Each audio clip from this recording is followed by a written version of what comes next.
lillah nahmaduhu wa nasta'inuhu wa nastaghfiruh wa na'udzu billahi min shururi anfusina wa min sayyiati a'malina may yahdihillahu fala mudilla lahu wa man yudlil fala hadiya lahu wa asyhadu an la ilaha illallah wahdahu la syarika lahu wa asyhadu anna Muhammadan abduhu wa rasuluh. Allahumma shalli ala nabiyyina Muhammad wa ala alihi wa man tabi'ahum bi ihsan ila yaumiddin. Allahumma anfa'na bima 'allamtana wa 'allimna ma yanfa'una wa zidna ilma. Puji syukur kita panjatkan pada Allah Rabbul Alamin, memberi segala macam karunia pada kita sekalian dan senantiasa memberikan kita nikmat dan juga kesabaran dan ketabahan. Semoga selawat dan salam semoga tercurah pada Nabi besar kita Muhammad sallallahu alaihi wasallam. Baik, ibu sekalian, pada kesempatan pagi ini kita masih dalam bahasan pengantar dari pembahasan Qawaidul Arba', 3 kaidah untuk memahami tauhid dan syirik, dan masih dalam pembahasan 3 tanda bahagia. Di mana di muqaddimah yang telah kita sebutkan di halaman 31, wa ayyaj'alaka mimman idza uqiya syakara wa idza uliya sabara wa idza adnaba istaghfara fa inna haula'i thalatha udwanus sa'adah. Dan tanda orang itu atau kunci orang itu bahagia yaitu jika diberi nikmat dia bersyukur, jika diberi ujian dia bersabar, dan jika berbuat kesalahan atau berbuat dosa dia senantiasa beristighfar kepada Allah Subhanahu wa taala. Lihat lanjutan halaman 36. Halaman 36. Syekh Muhammad bin Abdul Wahab berkata, wa idza tuliya sabara, dan bersabar bila diuji. Allah yang Maha Agung dan Maha Tinggi akan menguji setiap hamba-Nya dengan berbagai musibah dan berbagai hal yang tidak mereka sukai. Allah akan menguji mereka dengan musuh mereka dari kalangan orang-orang kafir dan orang-orang munafik. Ini semua membutuhkan kesabaran,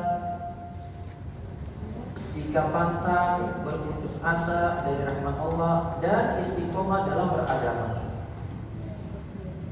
Hendaknya setiap hamba tidak goyah dengan berbagai cobaan dan tidak pasrah begitu saja terhadap cobaan tersebut.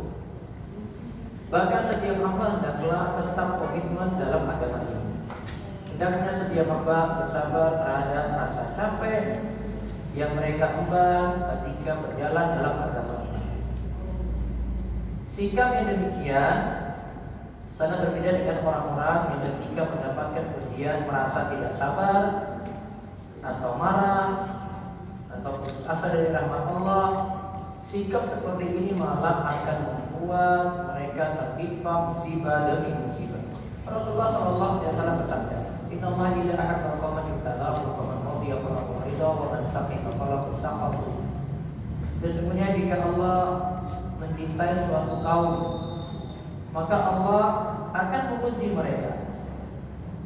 Barang siapa yang ridha terhadap ujian tersebut, maka dia akan memperoleh ridha Allah, dan barang siapa yang marah terhadap ujian tersebut, maka dia akan merasakan murka Allah.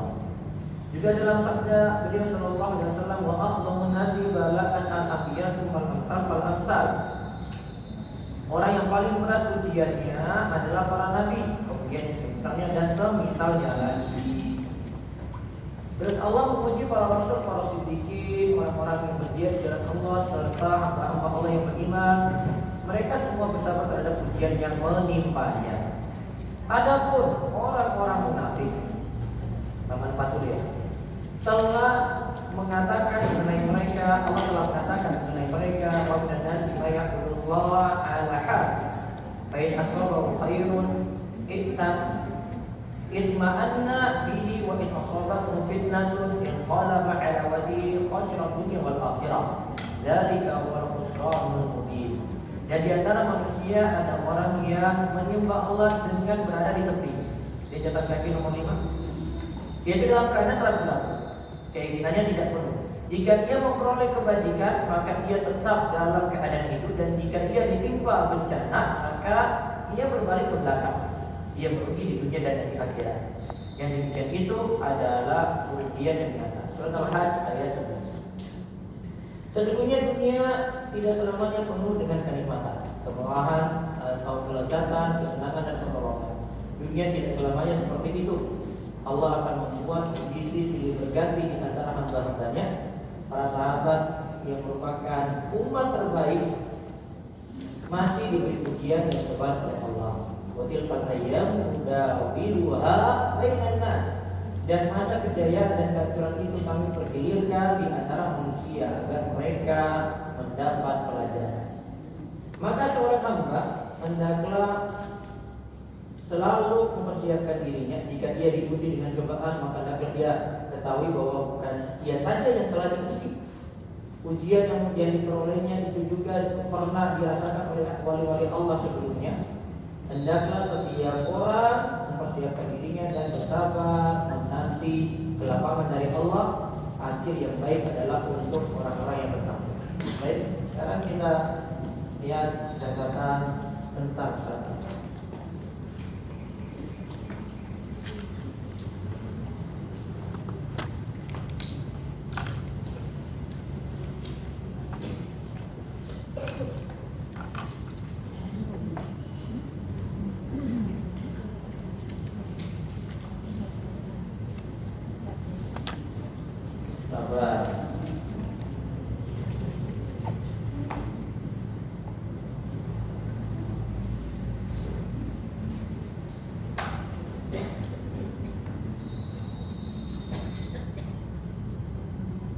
Secara istilah sabar artinya menahan diri. Secara bahasa artinya al-habsu atau menahan diri.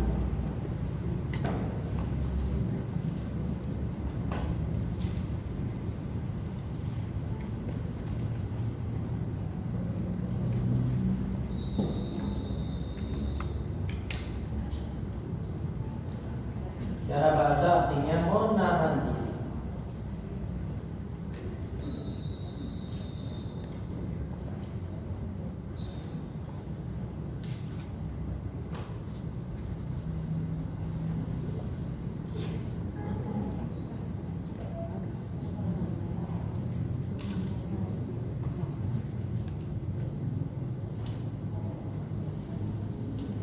Ya, secara bahasa artinya apa? Menahan diri. Secara istilah sabar berarti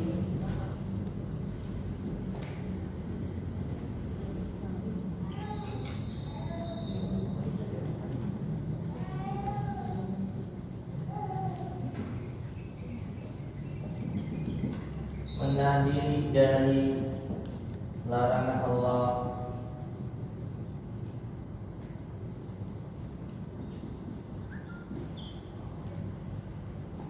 satu. Yang kedua,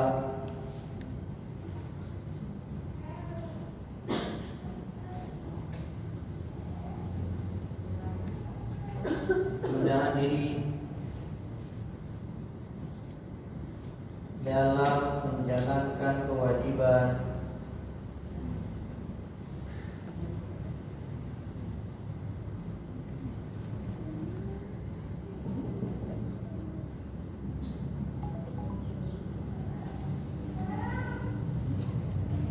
menahan diri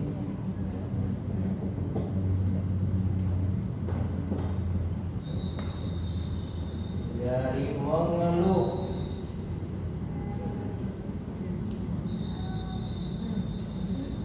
atau protes pada takdir Allah.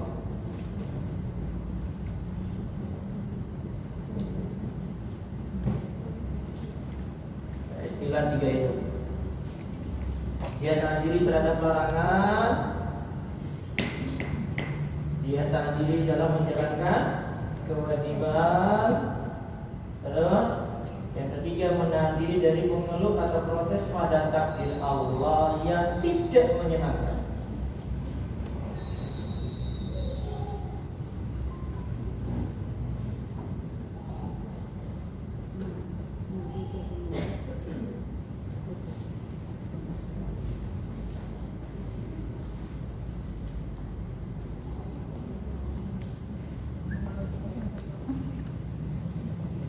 Pengertian yang ketiga ini dari Imam Ibnu Qayyim.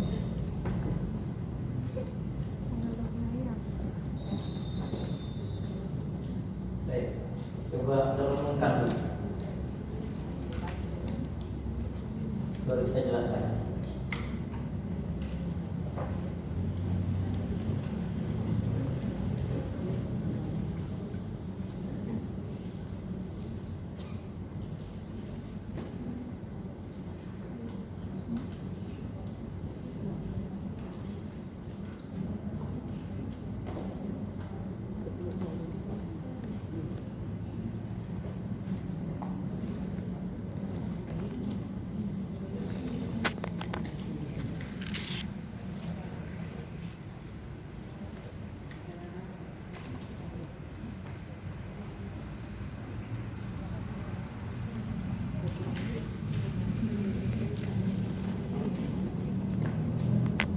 Dan tiga ya Bu ya. Pertama apa?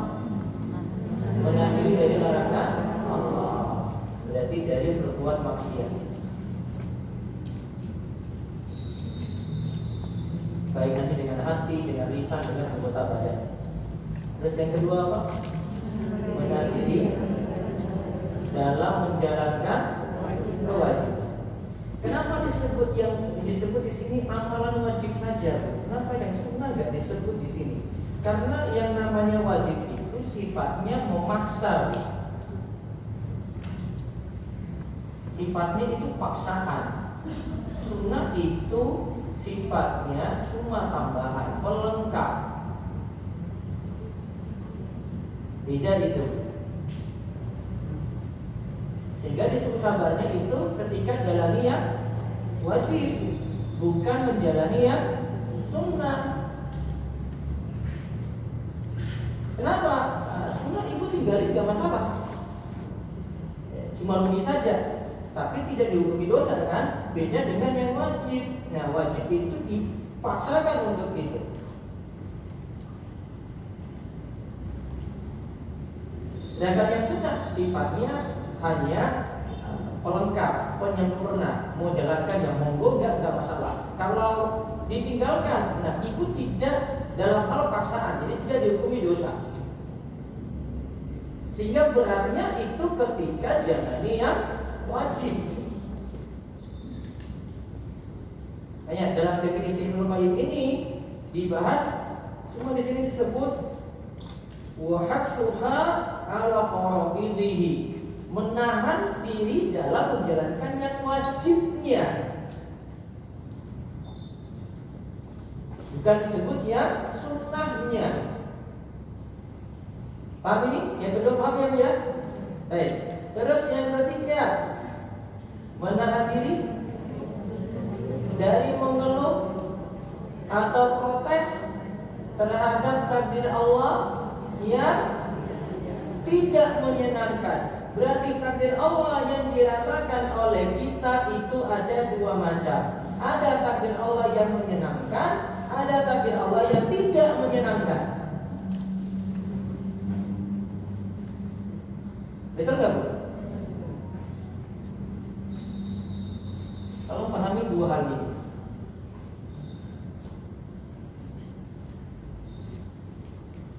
Kita kalau bicara sabar itu kaitannya erat sekali dengan takdir.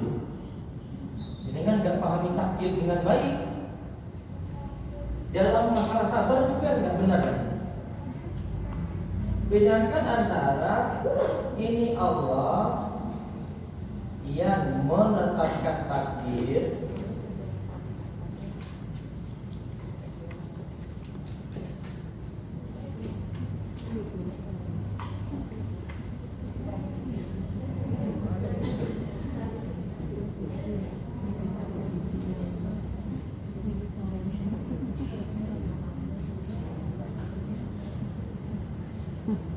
yang pertama, Allah yang menetapkan takdir.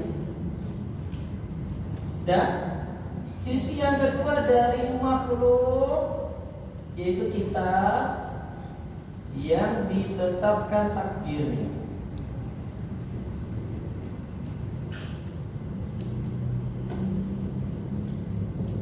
Ingat ya, ini dua tinjauan sih. 1, 2. Ini tinjauan 1, ini tinjauan 2. Berbeda nih.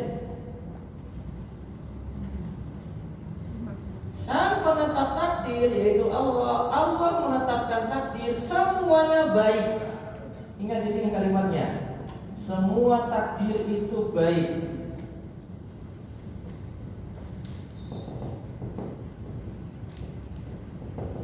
Ingat Bu, ini dari tinjauan pertama. Dari sisi siapa? Allah yang menetapkan takdir. Semuanya apa? Baik. Berarti tidak ada takdir yang Allah tetapkan jelek. Dari sisi siapa? Allah. Paham? Ingat dulu ini. Fokus dulu Bu, fokus dulu Bu.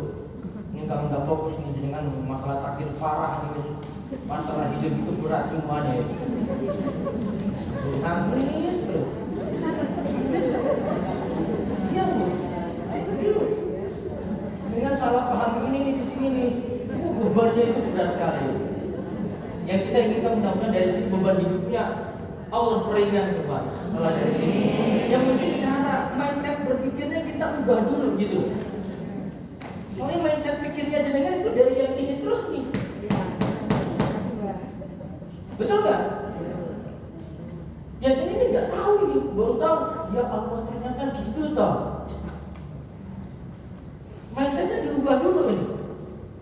Sudah termakan belum nih Bu? Saya nggak paham nih, keluar dari sini ya sami mawon, keluar ya wes. Wah Ustaz masalahku ya berat semua. Yo iya. Nggak ada yang nggak berat, kok semuanya berat. Sudah yang pertama? Sudah paham ini? Apa yang pertama? Semua takdir itu baik. Dari sisi siapa? Allah yang menetapkan takdir. Jelas? Nah ya, sekarang yang kedua, dari sisi kita. Kita itu di nomor 2 ini Bu. Makhluk yang ditetapkan takdir. Ada dua sisi. Ada yang merasakan apa? Baik, betul nggak? Ada yang merasakan jelek, gak enak, sakit, ya tak? Ada rasakan tidak baik, tidak enak, apa namanya? Sakit. Ustaz sakit banget. Ini dari sini. Dua nih, dari sisi ini. Ini untuk saya pahamkan yang nomor 3 dulu. Yang sini ya. Ulang.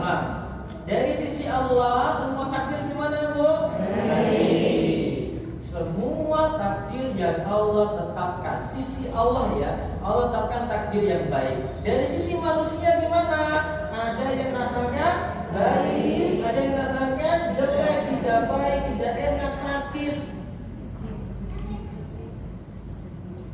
Sulit move on Ustaz. Ya, di sini. Di sini. Bukan dari sisi Allah. Nggak boleh ibu bilang, wah Allah itu kejam banget. Nggak bisa. Nggak bisa, nggak boleh. Ya, makhluk paling ngeyel itu bilang dia gitu. Nggak boleh bilang, wah Allah itu kejam banget. Allah itu nggak ada rasa kasih sayang pada saya. Nggak bisa.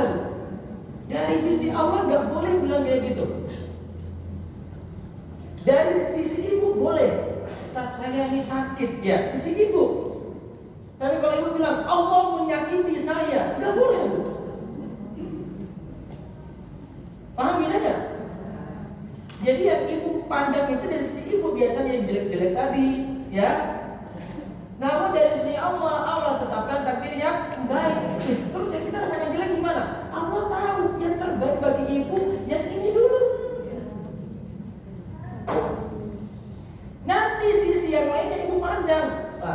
Allah takkan bagi berarti yang dari mana ini untuk saya ya? Kok susah banget ya? hidup saya ini. Ibu lihat dari sisi yang lainnya. Paham? Allah tetapkan COVID. Gimana Bu? Pandangnya Bu? Dari sisi Allah baik atau tidak? Baik. Baik atau tidak? Baik.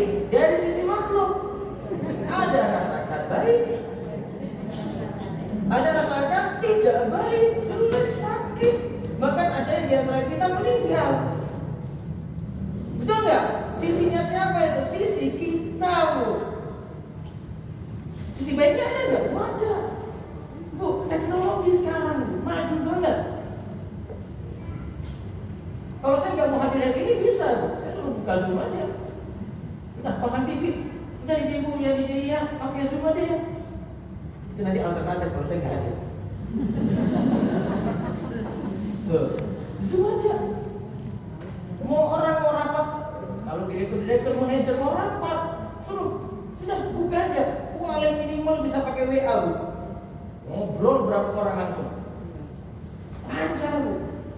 Enggak mesti turun langsung offline untuk meeting, enggak. Banyak perubahan. Sekarang ngaji bisa dua arah, online, offline. Dua-duanya bisa dijalanin. Ini ada live-nya. Sisi baiknya ada, sisi nggak enaknya juga ada. Ada penyakit, kita rasakan sakit, ada yang meninggal, bahkan ada yang malas-malasan banyak. Udah dikena ujian cobaan, virusnya berat, ngeyel juga, nggak mau tobat-tobat, ada. Sisi makhluk, dari sisi Allah gimana? Allah tetapkan semua takdir itu baik. Nah, balik ke sini. Ibu ketika posisi yang ketiga ini menadiri dari mengeluh protes pada takdir apa? Ya takdir Allah yang tidak menyenangkan. Dari sisi mana? Makhluk. Sisi kita manusia di sini Bu. Bukan dari yang pertama. Kalau yang pertama semua takdir itu baik. Nah, kalau cara pandangnya kayak gini Bu, enak kalau hadapi ujian. Iya, memang agak berat Ustaz, tapi saya kok jadi ringan ya. Enak cara pandangnya. Husnuzon terus Bu. Husnuzon pada siapa? Terutama pada Allah. Kalau sisi pandangnya cuma yang di sini Bu, apalagi cuma di sini. Sakitnya tuh di sini. Bu cuma pandang sisi ini, sukuzon terus. Sukuzon sama siapa? Sama Allah. Allah kejam banget ya, Allah itu pilih kasih ya, Allah nggak adil ya, Allah menyakiti saya ya. Beban tambah berat nggak Bu kayak gitu Bu? Berat. Sudah sukuzon dosa lagi Bu. Tambah sakit, sakitnya tambah lagi loh Bu.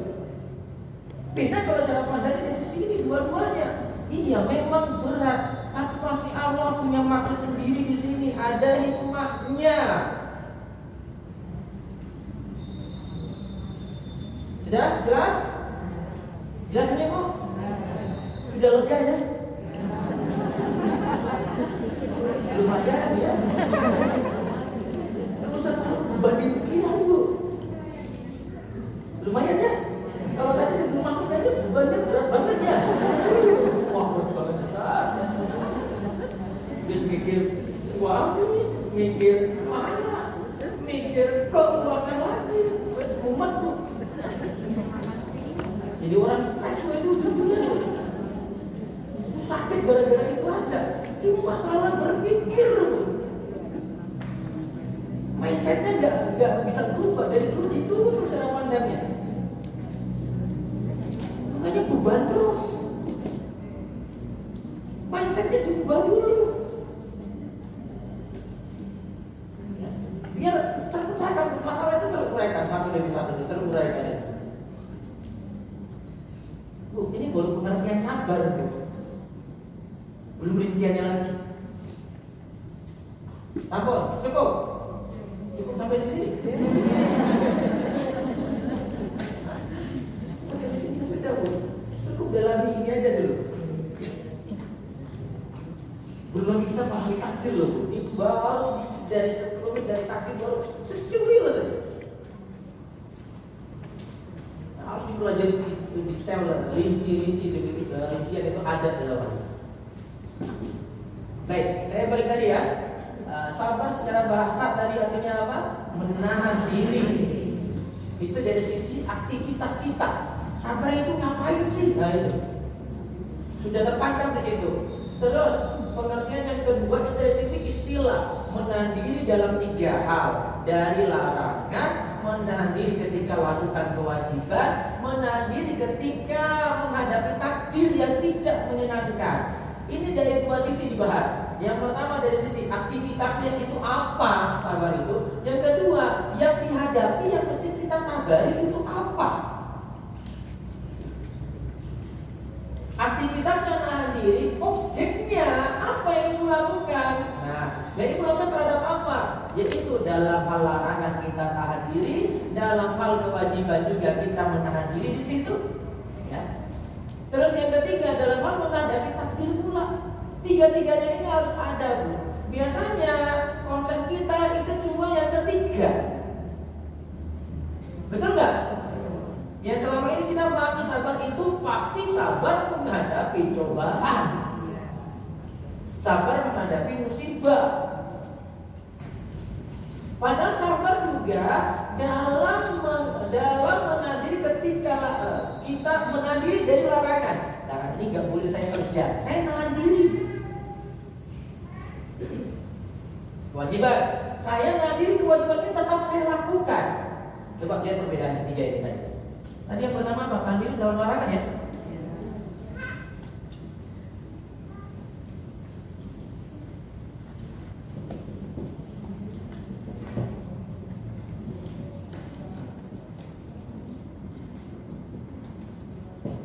Coba lihat tuh. Nahan diri dari larangan. Ada aktivitas nggak Bu di sini? Apa aktivitasnya? Cuma nahan diri dong. Baik, aktivitasnya cuma nahan diri.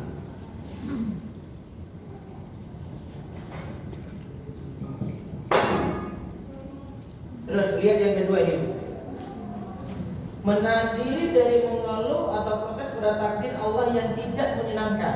Apa aktivitasnya? Menahan diri juga ya. Menahan diri juga.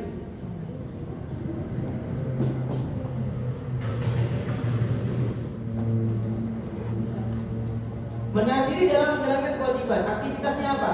Menahan diri. Terus plus kewajibannya dilakukan. Melakukan kewajiban.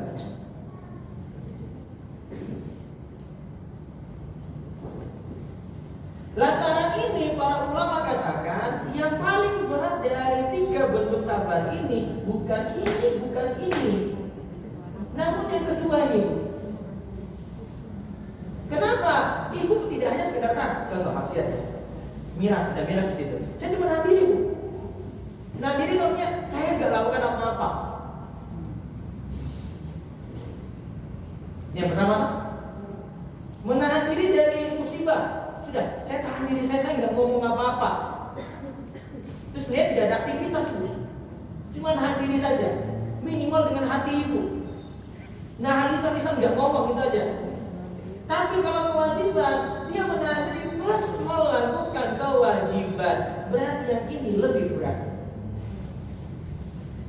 Aktivitasnya lebih banyak.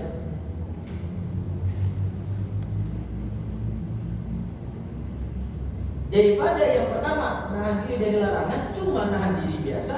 Nahan diri dari musibah, dia tahan diri biar tidak mengeluh, tidak protes. Dan kalau ini harus ada aktivitas nahan diri plus melaksanakan kewajiban.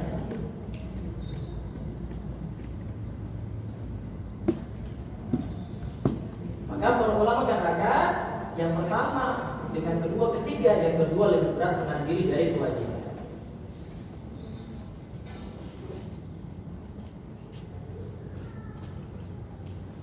Namun ada satu aktivitas yang tiga-tiganya ini ada. Satu aktivitas kata Imam Ibnu Rajab Al-Hambali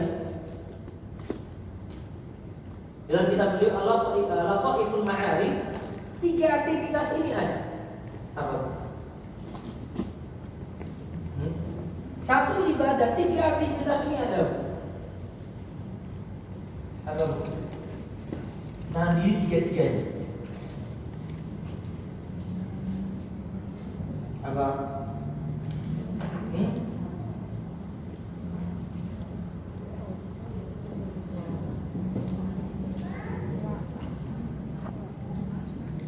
Nah, diri dari larangan ada nggak? Ada pembatal puasa. Nah, diri ketika lakukan kewajiban ada nggak? Ada. Dia jalani puasa dari terbit fajar subuh sampai tenggelam matahari. Terus menahan diri dari mengeluh ada nggak? Mengeluh atau pada takdir. Ketika puasa bebannya berat, cobaannya berat, keadaannya misalnya panas, lapar, nah itu berat, maka 3-3-nya itu ada dalam puasa. Oleh karena itu puasa itu pahalanya bighairi hisab, tanpa batas. Karena ada 3 bentuk sabar.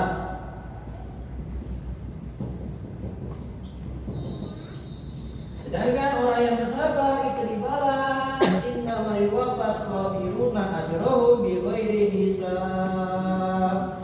Orang yang bersabar itu pahalanya dalam ayat disebut bighairi hisab.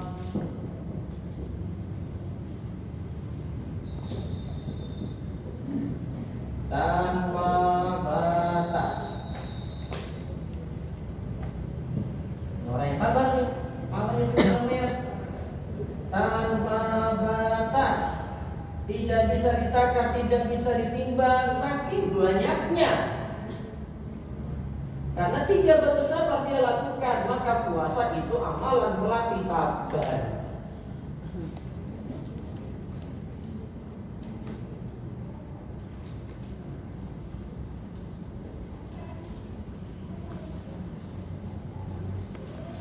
Apa puasa dalam waktu dekat ini Muharram 1444 Hijriah? Puasa apa, Bu? Hah? 1 Muharram kapan, Bu? Ini nggak tahu lagi ini. Nggak tahu nih. Bu, 1 Muharram kapan? Sabtu kemarin, Pak? Sekarang tanggal berapa? 3. Berarti tanggal 9 dan 10 kapan? 10 Muharram dan 10. Hah? 8-nya? 8 Agustus ya? Baik. Lihat sini. Biar besok sampaikan ikut keluarga. Ikut 10. 8 Agustus ya? 8 Agustus. Berapa Muharram? 10. Puasanya namanya puasa Asyura.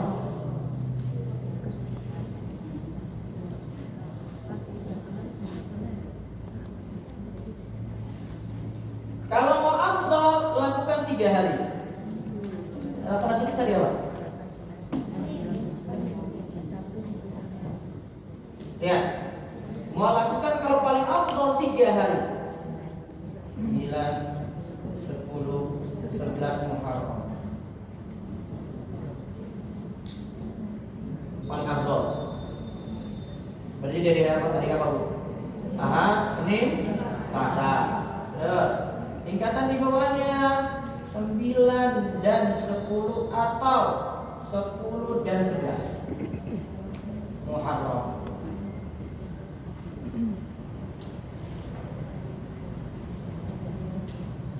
Terus tingkatan yang paling rendah lagi, 3 tingkatan ya, 10 Muharram saja.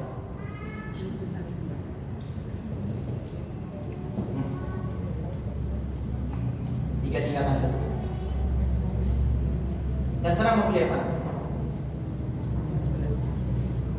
9, 10, 11. Berarti Ahad, Senin, Selasa.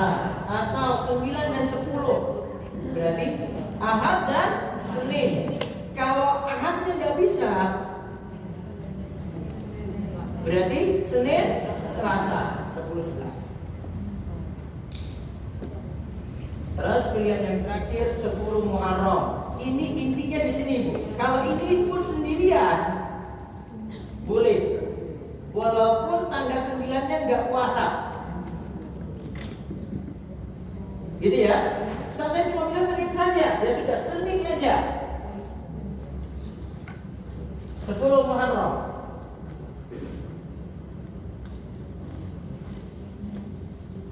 Sudah? 3 ya? 9, 10, 11 atau 9 dan 10 atau 10 dan 11 ya. Yang paling terakhir 10 Muharram. Kalau mau nggak puasa juga nggak masalah. Wis. Nggak puasa juga wis. Bukan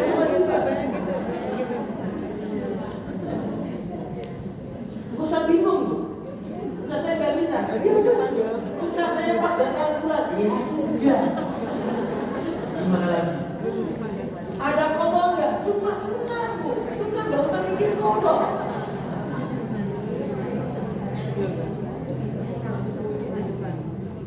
Jelas ini ya? Nah, itu akan puasa dalam waktu dekat itu. Nah, sekarang masih terkait dengan sahabat lagi.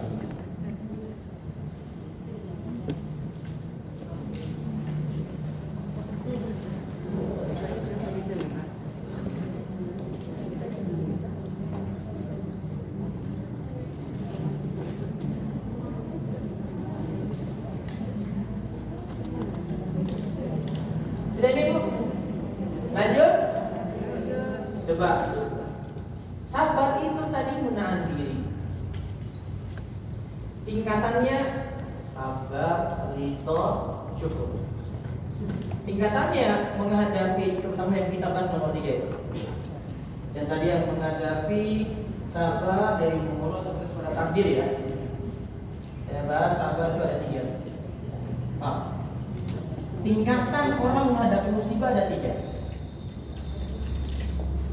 Kamu kafir Pak. Ini sudah Bu, siap ya?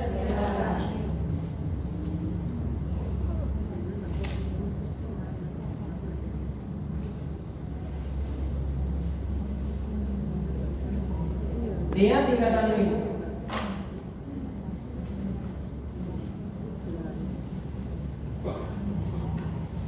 Ada yang namanya as-sukhtu. As-sukhtu.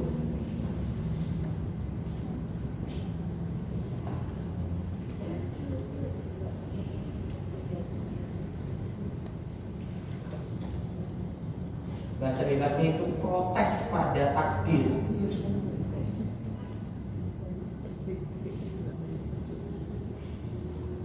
Ini beda dengan menangis ya Bu ya. Orang kena musibah boleh nangis nggak?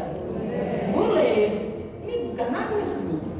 Nangis itu manusiawi. Putra Nabi SAW Ibrahim itu meninggal.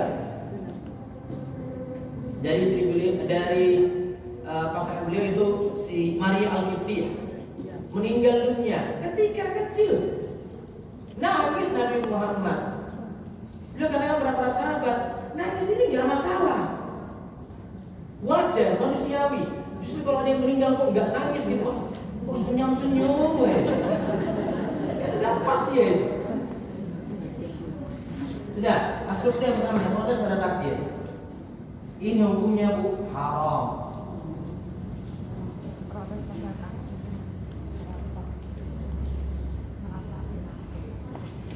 Nah, tingkatan yang kedua,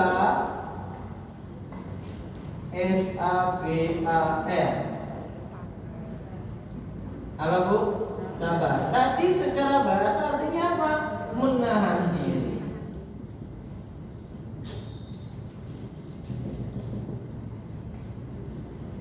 Ini hukumnya Bu, catat, wajib.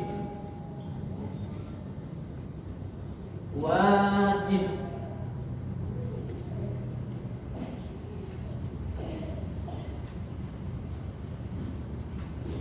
Ini sikap manusia, ini judulnya ini sikap manusia dalam menghadapi takdir ya. Manusia menghadapi takdir atau musibah. Musibah dalam menghadapi musibah. Nah, tingkatan kedua, sabar itu wajib. Sekarang tingkatan ketiga,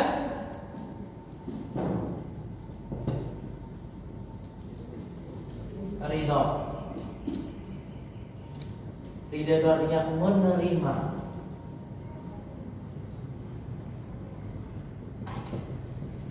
Menerima takdir. Ini hukumnya sunnah.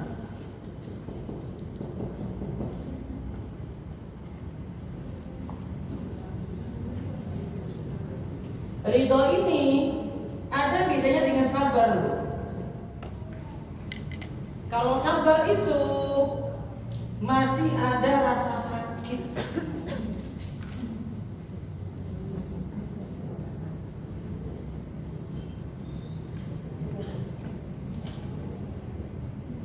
Atau dia merasakan pahit.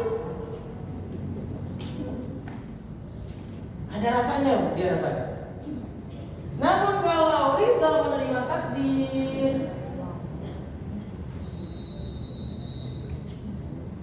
keadaannya biasa saja.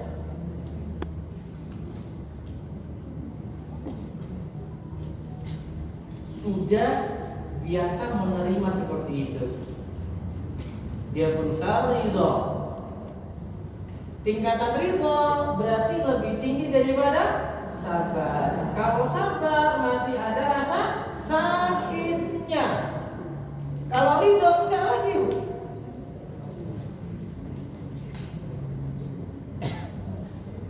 Nanti kadang orang beda-beda. Ada yang bisa jadi satu keadaan dia bisa ridho karena saking biasanya menghadapinya. Bisa jadi. Atau tingkatan imannya sudah tinggi. Ada orang yang cuma bisa sampai sabar aja, ridho nggak bisa. Nah, tingkatan yang terakhir,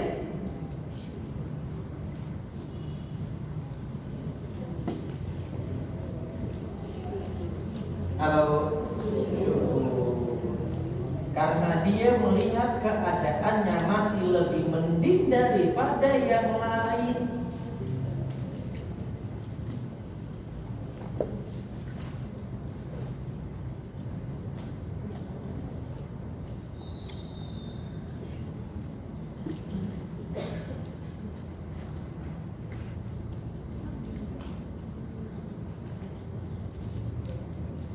Masih lebih mending atau mudah ya dari yang lain.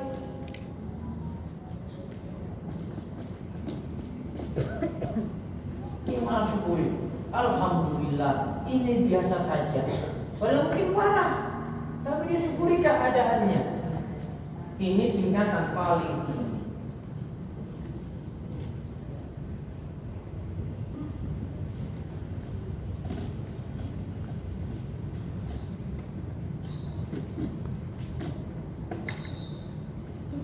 Berarti mana yang nggak boleh? Yang pertama ya, as-sukhtu. Dia protes pada takdir, kecewa, marah. Nah, itu di tingkatan pertama. Tingkatan yang kedua apa? Sabar. Hukumnya apa, Bu? Wajib sabar. Rasanya sakit nggak? Sakit. Namun dia tahan, sakitnya itu dia tahan, Bu. Enggak dia luapkan. Makanya lawan dari sabar ya ini. Ini tindakannya ada, Bu. Kalau ini enggak dia tahan diri. Ini bentuknya nanti teriak-teriak bisa. Ini bentuknya nanti dia hancurkan sesuatu juga bisa. Ini bentuknya nanti mukul orang juga bisa, bunuh orang juga bisa ini, Bu. Kalau sabar dia nahan diri walaupun ada rasa sakit. Maka para ulama sebut sabar itu masih ada rasa pahitnya. Makanya sabar disebut sabar ya karena itu. Pahitnya masih ada. Namun dia tahan-tahan di sini. Boleh nangis nggak orang sabar? Boleh nangis nggak? Boleh.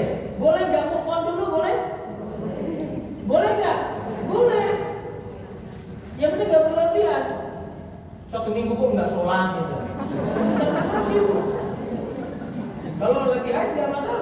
Begini, Ustaz, nggak mau dia Ustaz. Sakit boleh, nangis boleh. Keadaannya dia tahan, nggak bisa lakukan aktivitas, boleh saja. Tapi kalau sampai terus-terusan hingga tinggalkan wajib, wah itu sudah parah, nggak bisa. Sholat iya, tetap kerjakan. Terus dikata di atasnya apa lagi? Ridho. Ridho itu pahitnya dan dia rasakan lagi. Seperti normal saja dia rasakan itu. Sudah tingkatannya lebih tinggi. Benar-benar ridho pada takdir. Menerima takdir. Berarti tingkatan ridho lebih daripada sabar. Jadi kalau di tingkatan ridho ini rasa sakit pahitnya nggak ada lagi. Sama saja. Terus yang keempat apa? Syukur. Itulah yang salah satu hadis yang Nabi SAW sebut ketika ada seorang yang anaknya meninggal dunia. Kemudian dia ketika anaknya meninggal dia ucapkan Inna lillahi wa inna ilaihi raji'un. Alhamdulillah. Kemudian karena ucapan itu yang keluar, Nabi SAW katakan Allah akan membangunkan bagi orang ini Baitul Hamdi. Apa tadi sebabnya tadi? Anaknya meninggal. Terus dia ucapkan Inna lillahi wa inna ilaihi raji'un. Terus dia ucapkan apa? Alhamdulillah. Syukur kan? Syukur itu. Maka dijanjikan apa? Allah akan membangunkan bagi orang ini Baitul Hamdi, rumah gara-gara ada kalimat alhamdulillah yang dia ucapkan tadi. Rumah khusus untuk orang yang sabar dalam keadaan seperti itu. Kamu bukan sabar lagi, sudah sampai tingkatan ini.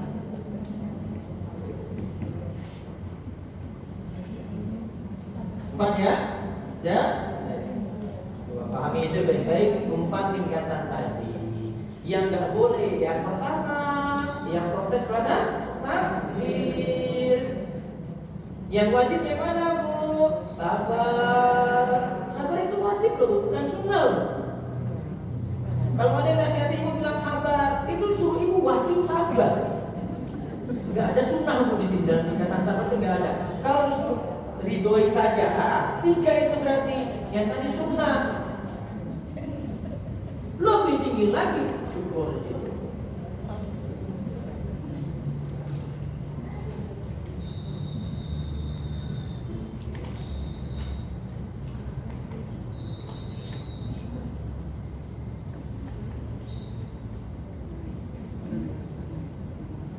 Baik, sekarang ada 2 keadaan. Mana yang ibu pilih?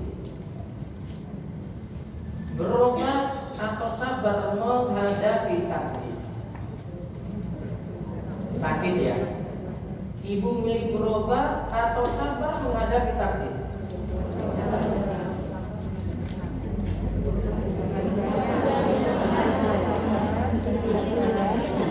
Sekarang keadaan sakit ya. Berobat atau sabar menghadapi takdir? Kalau tidak mau minum obat, boleh nggak? Saya flu biasa, saya nggak minum obat, boleh? Boleh. Tapi kalau penyakitnya parah, berobat. Maka dalam 2 hal ini tergantung keadaan. Coba saya ceritakan satu kisah ini tentang kisah seorang wanita di masa Nabi SAW.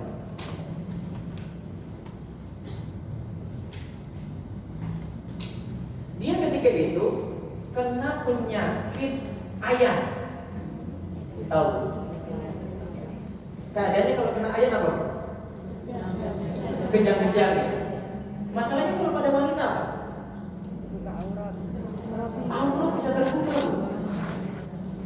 Nah, kisah dia ini dikatakan, mau kamu tunjukkan wanita yang termasuk di surga? Dan aku menjawab, iya mau. Dikata Allah. Ibnu Abbas berkata, wanita yang berkulit hitam ini ia pernah mendatangi Nabi Shallallahu Alaihi Wasallam. Lantas ia pun berkata, aku menderita penyakit ayan dan auratku sering terbuka. Kemudian perempuan ini bilang pada Nabi SAW, wahai Rasulullah, berdoalah pada Allah untukku supaya penyakit ayahku ini sembuh. Kemudian Nabi SAW berikan dia 2 pilihan. Jika kamu mau sabar dengan penyakitmu tadi, walakil jannah, bagimu surga. Namun jika engkau mau aku berdoa kepada Allah untuk kesembuhanmu, ya sudah, saya akan berdoa kepada Allah untuk kesembuhanmu. Nanti kamu Allah akan sembuhkan penyakitmu. Apa tadi kalimatnya? Kalau mau bersabar, balasannya apa, Bu? Ya. Namun kalau tidak mau, artinya kamu minta pada Allah supaya saya pun doakan kamu, maka nanti Allah akan sembuhkan. Maka si wanita ini memilih, kalau begitu karena balasannya surga, saya milih sabar saja. Namun dia minta pada Nabi SAW, ya Rasulullah, berdoa saja kepada Allah, kalau saya kena ayan, mohon pada Allah supaya auratku tidak terbuka. Kemudian yang Nabi SAW doakan adalah bukan kesembuhan si perempuan ini, namun apa? Ya Allah, kalau si wanita ini kena penyakit ayan, auratnya jangan sampai terbuka. Pelajarannya dari sini adalah yang bisa kita tarik dari hadis ini, boleh berobat atau tidak? Boleh berobat? Boleh. Nabi tidak salahkan tadi kan? Dan termasuk meminta didoakan orang soleh juga itu salah satu caranya. Kemudian yang kedua, boleh juga memilih tidak berobat, dia bersabar. Ini terkhusus untuk orang yang mungkin cuma penyakit ringan saja, cuma flu biasa. Kalau ibu gak mau manja-manja banget, sabar saja. Sudah, saya butuh istirahat saja. Namun karena orang juga memilih tetap cari obat, boleh atau tidak? Boleh. Dan ini juga jadi dalil, Bu, boleh minta diruqyah. Kenapa wanita ini datang pada Nabi minta didoakan? Ruqyah itu bentuknya doa, Bu, sejatinya. Meminta ruqyah tidak salah. Yang salah adalah dia terlalu bergantung pada makhluk, bergantung pada manusia. Ketika minta dia ruqyah tadi, pokoknya dengan dia, ya, dengan dia, yang lain nggak mau. Hatinya sangat besar tawakalnya pada orang tersebut, tidak pada Allah. Karena hukumnya sama, Bu. Meminta obat tadi, meminta berobat dengan minta diruqyah itu hukum yang sama, Bu. Tidak ada bedanya.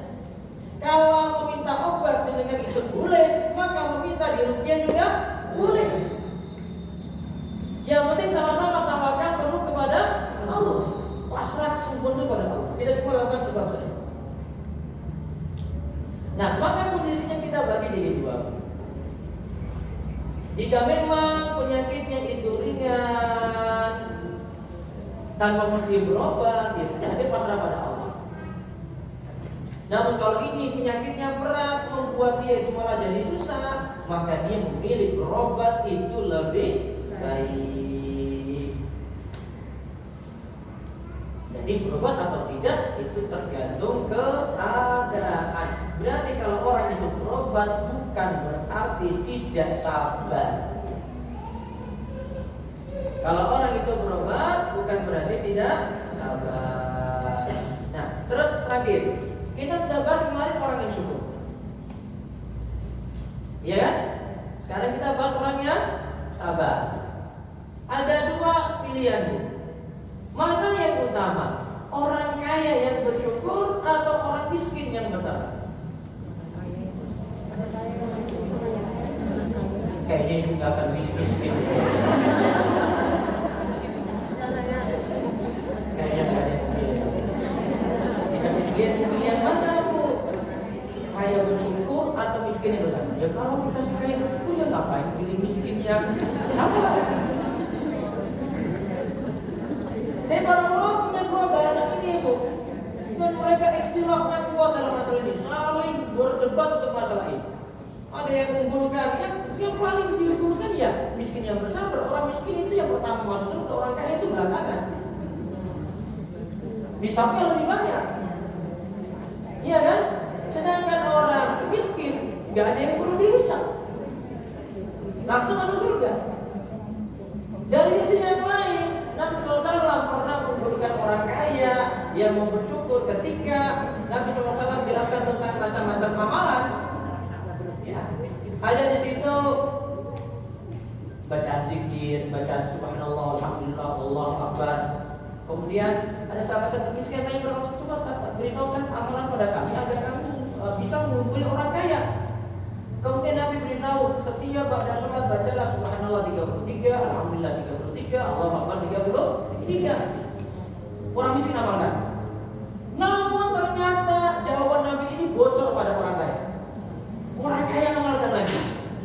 Orang miskin kemudian datangi Nabi SAW lagi. Wah Rasulullah, sekarang orang kaya juga amalkan sama dengan kami. Gimana kami mengungguli mereka?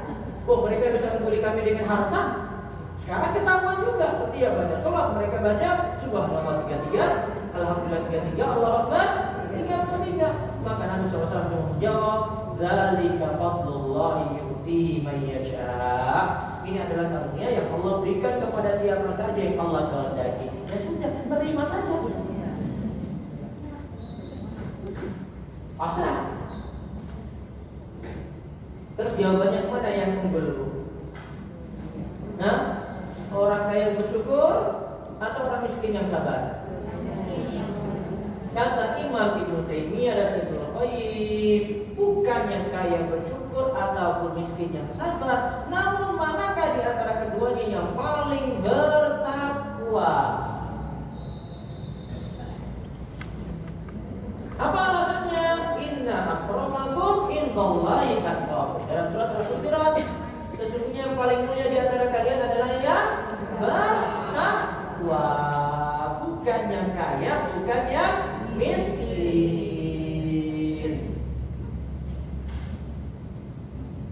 Jelas jawabannya?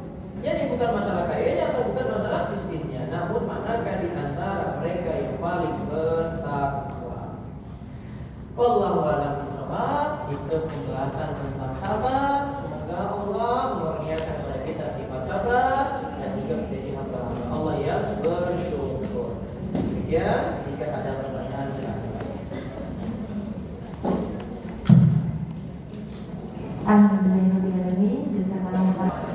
Izin bertanya, apabila ada orang yang melaksanakan puasa Daud, kemudian menghadapi puasa Muharram ini, mana yang dahulukan? Apa Daudnya berhenti menjalankan Muharram atau Daud diteruskan? Seperti itu. Kalau saya berhenti dulu puasa Daud. Misalnya masuk awal Muharram ini lah, berhenti dulu. Ibu prioritaskan 3 hari tadi misalnya ya, Ahad sampai Selasa tadi.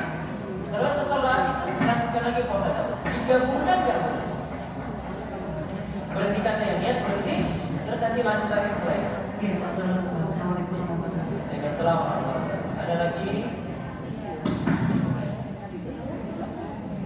Waalaikumsalam warahmatullahi wabarakatuh. Yang ingin teman saya tanyakan, ketika kita berobat tapi mengandalkan dokter tertentu yang memang kita rasa sudah banyak dipercaya oleh orang banyak, Boleh. itu bukannya berarti mengandalkan manusia Tidak. ya?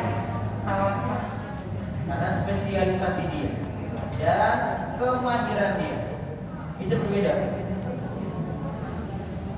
Yang berbeda. Yang penting tawakalnya penuh kepada Allah. Jadi yakini Allah yang nyembuhkan itu cuma sekadar sebab saja. Tidak boleh berlebihan bergantung pada dia. Ada lagi? Oke, Ibu. Ada lagi?